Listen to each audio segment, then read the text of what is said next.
Ladies and gentlemen, welcome back to the channel. So in this video, we're going to be talking about what is the best, easiest business to start as a complete beginner if your goal is financial freedom. And the video is broadly split up into 3 parts. We're going to talk about the price and people equation. We're going to talk about the service to product spectrum. And we're going to talk about exactly how to find a niche and an offer that's playing business on easy mode rather than on hard mode. And if you're new here, hello, my name is Ali. I'm a doctor turned entrepreneur. And since 2017, I've been making videos on this channel documenting my journey from broke medical student to then working full-time as a doctor to ultimately building my own lifestyle business that's allowed me to reach financial freedom, time freedom, and creative freedom. And this is Freedom Fridays, the somewhat regular series on the channel where we talk about books, ideas, strategies, and tools that can help you ultimately achieve the goal of financial freedom so that you can live life on your own terms as well. Okay, so if you are watching this video, then you will probably like to be financially free.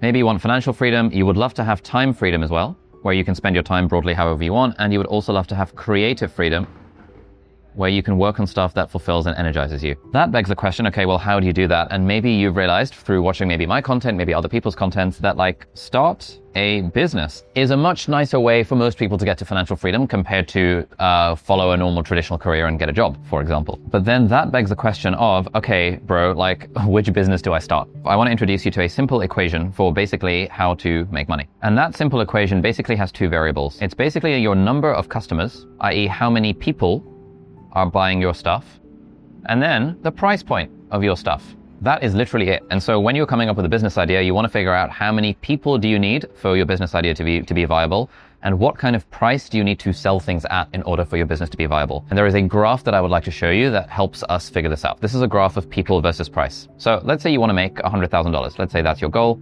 If you wanted to, the way you could make 100K is you could sell something for 100K to a single person, right? So we've got one person over here, and this is kind of like our price over here, right? That would be one way of making 100K. Alternatively, you could sell something for $10,000 to 10 different people. Alternatively, you could sell something for $1,000 to 100 people. Alternatively, you could sell something for $100 to 1,000 people, or you could sell something for $10 to 10,000 people, or you could sell something for $1 to 100,000 people. Now, these are all theoretically different ways of making $100,000 following this equation of it's basically number of customers, i.e. people multiplied by price. Now, back when I was a noob to the world of business and I was a beginner, I was laboring under the delusion that it should be easier, right? To sell things for $1, $10, $100, rather than to sell something for $10,000 or $100,000. Because as a normal person, I've bought stuff for $1. You know, I bought this Coke Zero for $1. I've bought stuff for $10. This doner kebab with chips was about $10. Actually, more like $5, but whatever. And I've also bought things for $100. But when you start getting into the $1,000 range, that's like a MacBook or something like that. And so, you know, $10,000, that's like a really expensive car. Or $100K, like the only thing that you can spend $100K on is a house, right? Like this was my conception of the world. And so I thought that if I were to start a business, I should sell cheap things for $1, $10, or $100 and just sell loads of them, right? Because that is easier. And that could not have been further from the truth. And this is very counterintuitive, but actually, if you want to make $100,000, it is way easier to do it selling, for example, 10 copies of something for $10,000 compared to selling 10,000 copies of something for $10. The volume is way harder than the price. Yes, of course, on an individual level, it's easier to sell something for $10 than to $10,000. Like, I probably couldn't sell you a $10,000 thing. I could probably sell you a $10 thing. Like, maybe you want to buy my book for about $10. But if I were trying to make 100 grand, it's so much harder for me to find 10,000 of you to sell my $10 book to, compared to just finding 10 people to sell a $10,000 service or package or product to. Oh, and by the way, if you want to speed up the learning process from this video, we have actually trained a custom GPT, a custom AI tool that can literally help you do all of this stuff,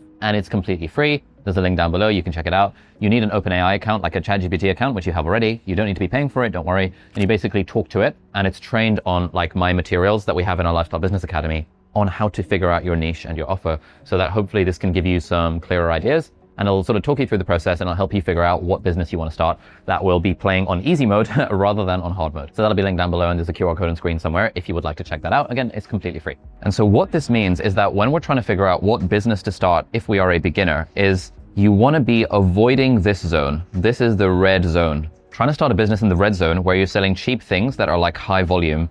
That is playing business on hard mode. It's not to say you can't do it. It's not to say it can't be done. It's just playing business on hard mode, and your chances of success are a lot lower, especially if you're a beginner. Similarly, as a beginner, you probably don't want to be in this kind of range, because this is called having a job. When you sell, you know, one thing for $100,000, that might be your reasonably well-paid job. But the zone we want to be in is in this zone, right? This zone of we're selling stuff Ideally, that's between the $2,000 to the $20,000 price point. I think this is a very good place to be when it comes to trying to build a business. Because like I said, the hard part is getting the customers. The hard part is a lot less charging them lots of money. And so when it comes to figuring out what business idea to start as a beginner, you really want to be thinking, what is the thing that I could sell for at least $2,000 US? And that is going to seem scary. You might be thinking, but I don't have skills worth $2,000. Like 10K, 5K, 20K, what the hell? Like this is completely impossible. And this is exactly what students in our Lifestyle Business Academy, which is like my online kind of business school, go through, that I coach them through all the time, as does everyone on my team.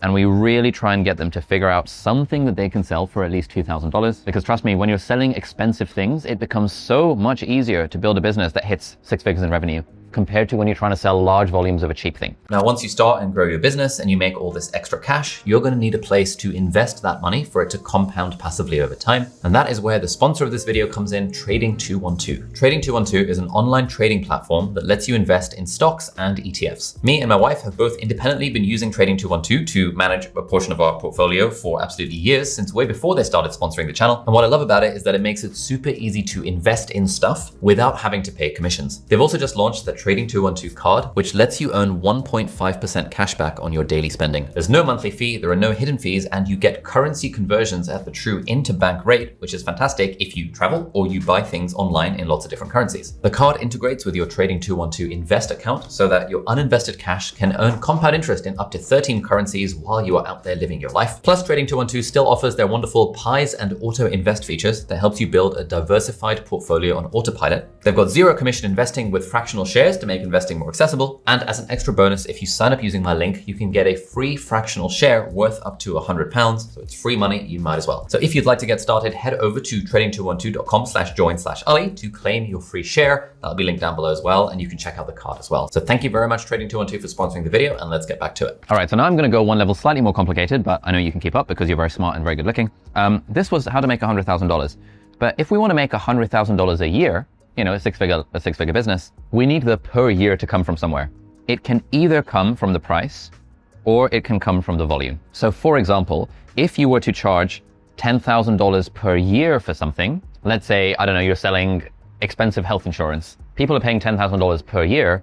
So now you only need 10 customers period to be able to make $100,000 per year. But let's say you're not charging a subscription. Let's say you're, in my case, selling a course on how to do YouTube for $1,000, but it's a one-off product. Like it's not a recurring subscription. It's not a membership. It's not anything like that. In that context, the per year would need to come from the number of customers. So I would need to get 100 new customers per year in order to build a 100K a year business selling $1,000 things. Mostly for beginners, this is like overly complicated. You don't need to worry too much about, are you selling subscription? Are you selling 2K per year? Are you selling 2K one-off? I would say start off trying to figure out what is the one-off package or something that you could sell for $2,000 to $20,000. And then you can always worry about how do we turn it into a subscription further down the line. Okay, so at this point, hopefully we have established that the goal is to sell stuff for between 2 and 20K. This is really, really helpful because this massively narrows down the list of potential business ideas that we could feasibly start. And the reason I'm making this video is because I've done a couple of events here in Hong Kong over the last couple of weeks, and I've stayed behind for hours and hours to speak to people after the events.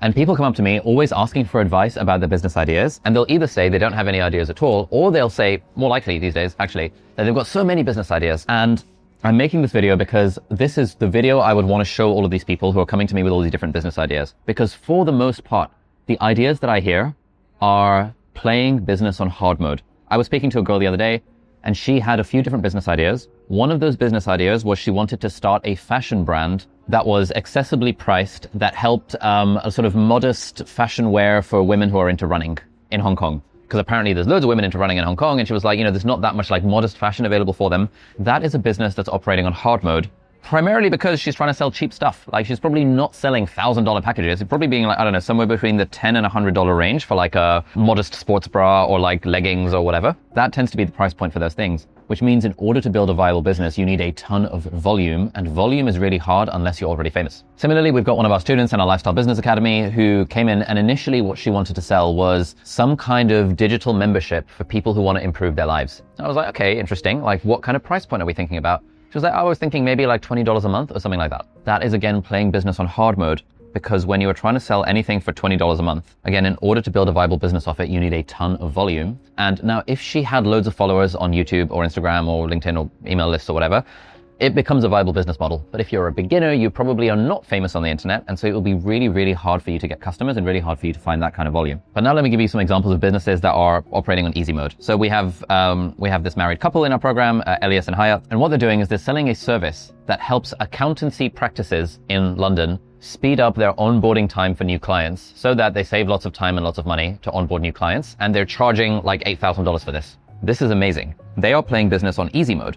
It sounds boring AF, right? To sell an onboarding improvement service for a new accountants and their practices, but they know accountants. They've got a background in like accountancy, so they know the problems that accountants face. Accountants are a business that are willing to pay a lot of money for that particular offer because it will save them a lot of money. And so that particular boring ass business is an example of playing business on easy mode. And so this is a video about what kind of business to start as a beginner. Principle number 1 is that you want to be aiming for things in the 2K to 20K price point range. Principle number 2 is the general idea that service businesses are much, much, much easier to start than product businesses. This is another massive thing that trips up beginners in the market. Because if you think of what is a business, right? When you imagine starting your own business, you probably imagine creating some kind of cool product. I'd like to sell products. I'd like to sell hoodies. I'd like to sell tote bags. I'd like to start a fashion brand. I'd like to build apps that's selling a product, for example. I'd like to sell doner kebabs, this selling a product. You probably don't imagine selling a service. Man, I'd really love to be a boutique web design agency. Man, I'd really love to help accountancy firms improve their onboarding processes. Man, I'd really love to be a sales training service facilitation for businesses doing B2B sales that are selling through conferences. Those are service businesses. And if you think of all the businesses you know of, probably 99% of them are product businesses. This is one of these like cognitive biases that we have, where if you imagine business, you probably think of Apple, they sell stuff. You think of Starbucks, they sell stuff. You think of Sony, they sell cameras. You think of the doner kebab down the road, they sell stuff.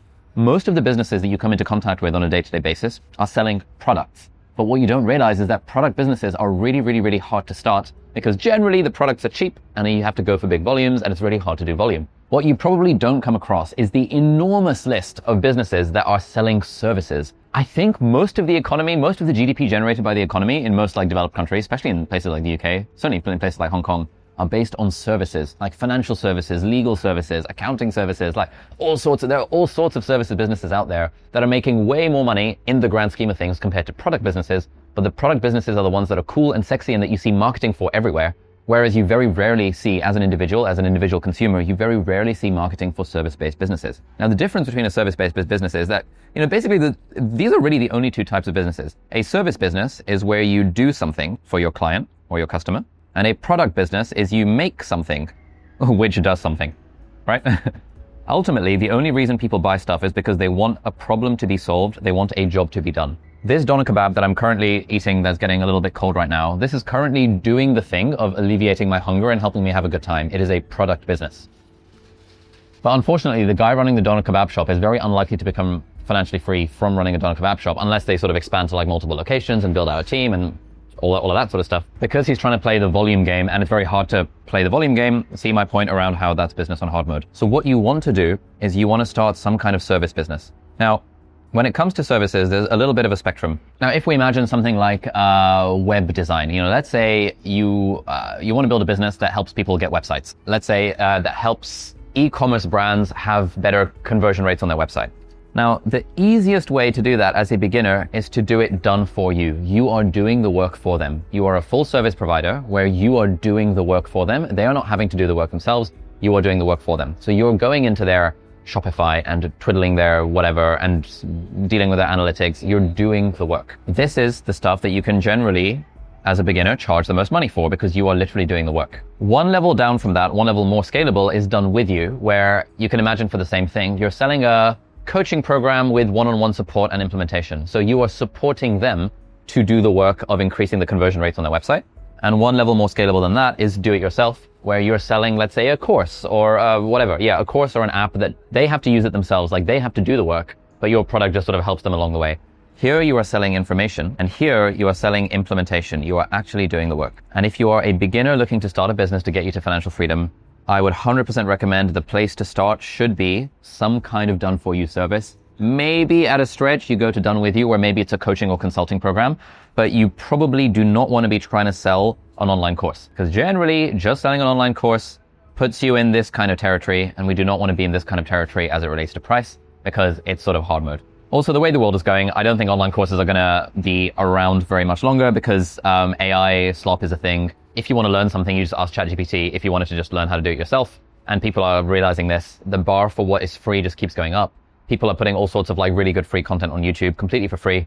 And so I think the way the world is moving, especially if you're looking to start a business right now, is that more and more towards high-end, high-touch services where you are doing a lot of the work for your clients. And by the way, as a reminder, if you would like to get the completely free custom GPT that we've trained literally on the content of this video so that you can figure out exactly what your service done for you business idea is going to be, there'll be a link down below, or you can like scan the QR code that is currently on screen. So why are our students in like our Lifestyle Business Academy at It's and Hyatt, why are they able to charge $8,000 to accounting practices to help them speed up their onboardings? Well, because they're doing the work for them. If they were like, hey, we'll sell you an online course that teaches you how to do the onboarding for your clients, the accountant practice is going to be like, bro, I don't need an online course. I'm too busy. I've got other things going on.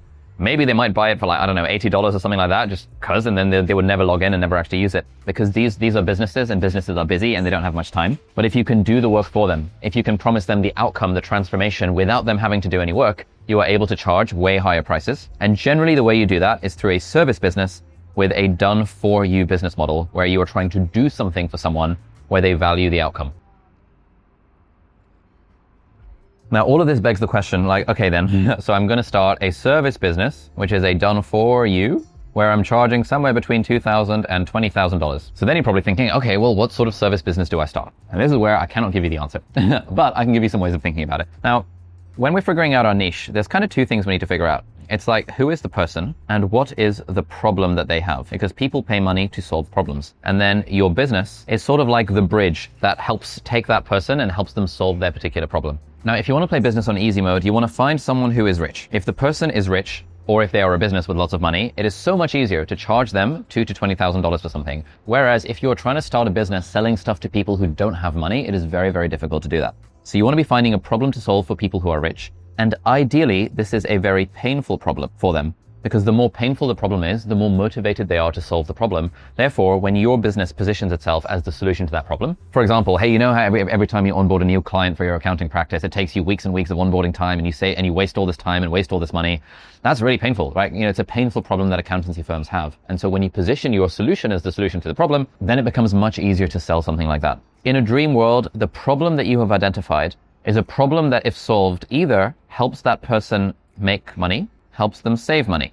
For example, if you can start a service-based business that charges between 2 and 20K, and the problem that you solve is that, you help a business that, is struggling with their sales, get more sales, that means they are literally making more money, and therefore you are able to charge some kind of percentage of how much money you've added to them. Those are the easiest things to sell because they lead to a direct, very tangible return on investment for your client. Then along the same vein, if, for example, you're a service-based business and you are saving the customer a lot of money, like, save $100,000 on X, you can probably charge $10,000, $20,000, $30,000, $40,000 for that kind of thing because you're saving them a lot more money than you are costing. Again, there is a very tangible return on investment.